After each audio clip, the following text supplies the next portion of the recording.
Hello and welcome to the Capitol Report on NTD News. I'm Melina Weiskup, filling in for Steve Lance today. A common abortion pill is banned. A federal judge suspended approval for the drug over safety concerns. However, the government is now saying it might ignore that decision. What would the impact of that be, and is it legal to ignore this ruling? NTD's Arian Pazdar explores those questions. A Texas judge on Friday suspended FDA approval of mifepristone, the most used abortion pill. U.S. District Court Judge Matthew Kacsmaryk wrote, "Plaintiffs have credibly alleged past and future harm resulting from the removal of restrictions for chemical abortion drugs." The judge also criticized the FDA for approving the pills in the first place, even though the agency wasn't sure about the drug's safety. Kacsmaryk was appointed by former President Trump. On Monday morning, Republican Congresswoman Nancy Mace told CNN that the government should ignore the judge's ruling. This thing should just be thrown out, quite frankly. So you think the FDA should ignore this? I would. Yes, I would. This is an issue that Republicans have been largely on the wrong side of. We have, over the last 9 months, not shown compassion towards women. She argues that the judge's ruling was unlawful, writing, "A judge cited the Comstock Act from 1873, which was ruled unconstitutional by the Supreme Court of the United States." To find out more about that, I spoke with Sarah Perry, who's a legal expert focused on civil rights at the Heritage Foundation. What's your take on the Congresswoman saying that the government should basically ignore the ruling? Well, I think actually she misunderstands the state of federal law. First of all, the defendants, the federal government, has already filed its notice of appeal. So it's already being taken up by the Fifth Circuit Court of Appeals. And the law that she was citing is a law called the Comstock Act. But Congress has specifically and repeatedly reenacted the Comstock Act. The only provisions it's removed are provisions related to birth control, but in fact, all the provisions related to the abortion pill remain in effect. What's more, on Sunday night, the Secretary of Health and Human Services on CNN also suggested the FDA could ignore the court. But are you taking it off the table that you will recommend the FDA ignore a ban? Everything is on the table. The president said that way back when the Dobbs decision came out. Every option is on the table. Perry told me that simply ignoring the judge's ruling would be a severe violation of separation of powers, since the FDA is part of the executive branch, while courts are the judicial branch. The White House on Monday commented on its appeal of the judge's ruling, saying it's prepared to fight this legal battle. The appeals court in question has a conservative majority. Arian Pazdar, NTD News. President Biden gives fresh hints about his re-election bid. NTD's Iris Tao has more from the White House on a potential 2024 announcement from Biden. Ahead of the White House annual Easter egg roll on Monday, President Biden reaffirmed that he plans on running again in 2024, but he says he's not ready yet to make an official announcement. Watch. Will you be taking part in the Easter egg rolls after 2024? Well, I plan on at least 3 or 4 more Easter egg rolls. At least 3 or 4 more? Maybe 5. Maybe 5? maybe 6. What the hell? I plan on running now, but we're not prepared to announce it yet. The 80-year-old president has been saying for months that he intends to run again, but the timeline for an official announcement has repeatedly slipped. Here's what he told me when I asked him in March. Phone's in your pocket. When will you announce your re-election bid? When I tell you.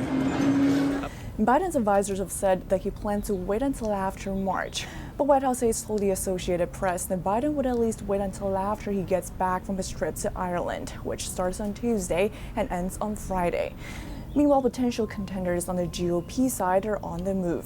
Florida Governor Ron DeSantis is making a round of out-of-state visits, including stops in New Hampshire and Ohio this week.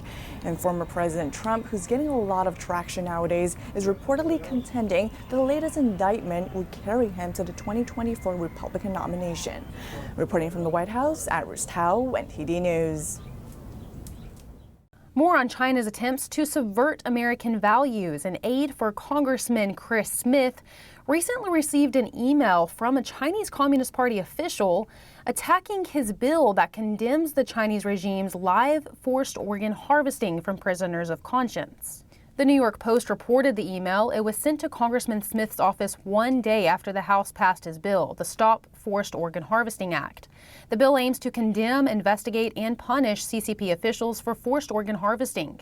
Chinese official Zhou Zheng called the bill ridiculous and denied that the regime engages in forced organ harvesting. That is, despite the fact that many independent experts have concluded that Beijing effectively murders unwilling patients by taking their hearts, livers, kidneys, or other organs. The organs are sold as part of the profitable transplant trade. Congressman Smith, who's been working on this issue for more than 20 years, recently explained to me what he's discovered about it. We had some of the top people explain to us how big is it, like Nathan Gutman, who's a true authority, and he told us that anywhere from 60 to 100,000 young people, average age 28, are murdered by Xi Jinping every year to get their organs. That on average it's about 2 to 3 organs per person and per young person. They prey upon the Falun Gong, for example, because they are so healthy. And they go after these 28-year-olds because according to the transplant experts in China, that's when the organs are the ripest for theft, and they do steal them. In terms of the complicity around the world, including the United States, Falun Gong is a spiritual meditation practice focused on aligning oneself with the principles of truthfulness, compassion, and tolerance. And Joe, the CCP official who wrote the email to Congressman Smith, doubled down on the CCP's ongoing persecution of the spiritual practice. He wrote that the spiritual practitioners, quote, orchestrated claims that the Chinese regime is abusing them and also the predominantly Muslim Uyghurs of northwestern Xinjiang province. However, a UN Human Rights Commissioner says forced organ harvesting in China appears to be targeting specific ethnic, linguistic, or religious minorities held in detention, often without being explained the reasons for arrest or given arrest warrants at different locations.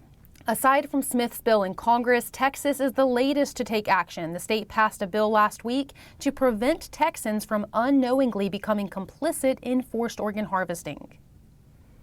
House Republicans are heading to New York City next week. They plan to put Manhattan District Attorney Alvin Bragg under the microscope for prioritizing Trump's indictment while the city grapples with crime.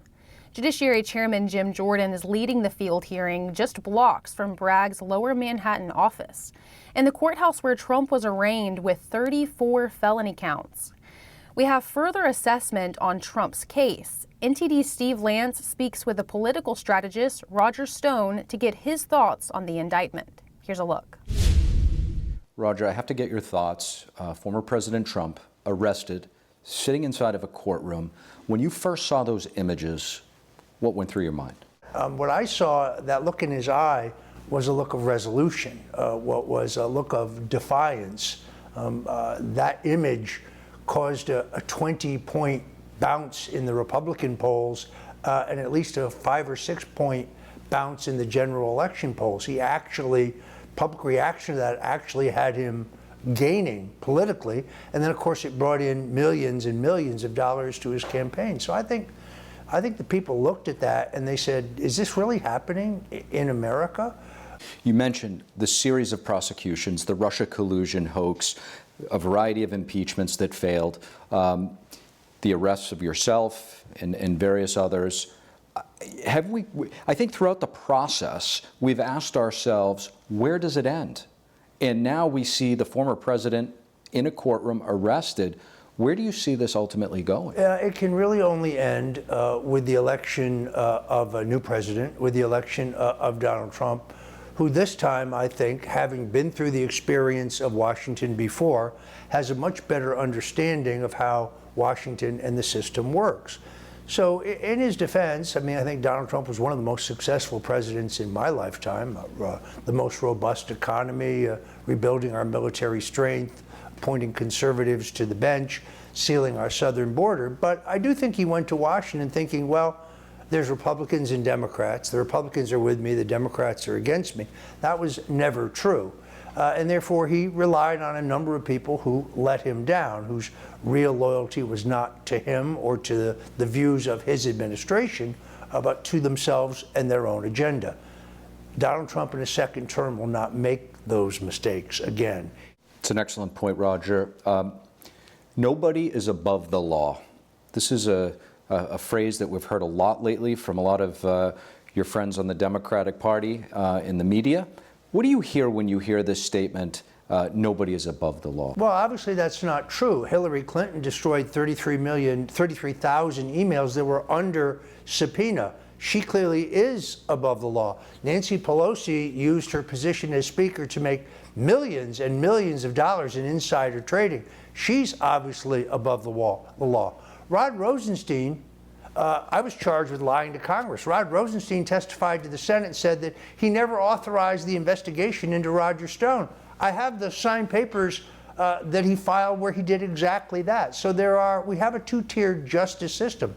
And there are some people, the Clintons, the Bidens most certainly, who are in fact above the law. I've read Hunter Biden's laptop. I read a lot of it at the Epoch Times. And I don't understand why we're prosecuting Donald Trump, but nobody's prosecuting Hunter Biden. This makes no sense to me. Roger Stone, thank you. Thank you. Thank you for watching the Capitol Report. If you want to see our full broadcast, check us out at epochtv.com.